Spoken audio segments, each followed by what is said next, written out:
el dia a dia de l'alcaldessa és alhora molt bonic i alhora molt complex, perquè és el que té governar a un poble menut, on les relacions són tan estretes, no? I tan del dia a dia, no? És molt bonic perquè precisament et permet això, relacionar-te amb la gent, saber de primera mà quins són els seus problemes, els seus dubtes, les seues pors, i alhora és molt absorbent, no? Perquè eres alcaldessa, com se diu, les 24 hores del dia, vagis per on vagis i siga quan siga, no?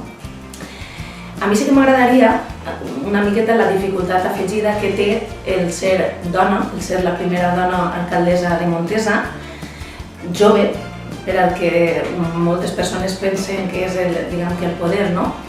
I això no està exempt de dificultats, de situacions en les que veus una miqueta el paternalisme de la gent, que diguen a veure la xiqueta esta, no? Aquest tipus de coses que són una dificultat afegida i que poquet a poquet intenten canviar aquests prejudicis o aquestes qüestions heretades, no?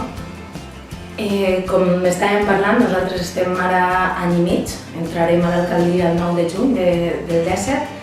Els projectes principalment han tingut que veure en la dinamització cultural i turística del poble.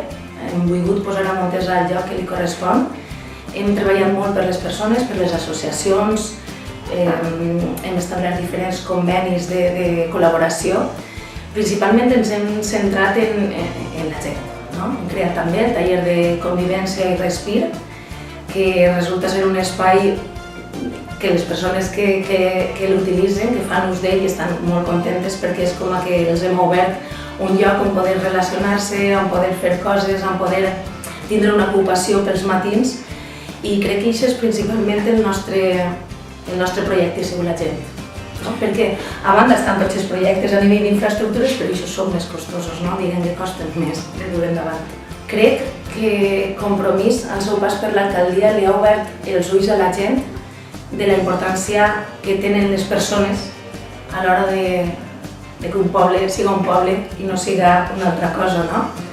Entenem poble com una societat viva, on la gent participa, on la gent se sent escoltada, on la gent veu que se té en compte la seva opinió, no? I el que volen. I jo crec que això és la nostra petjada i la nostra... el que hem deixat, i l'alcaldia el que deixarem.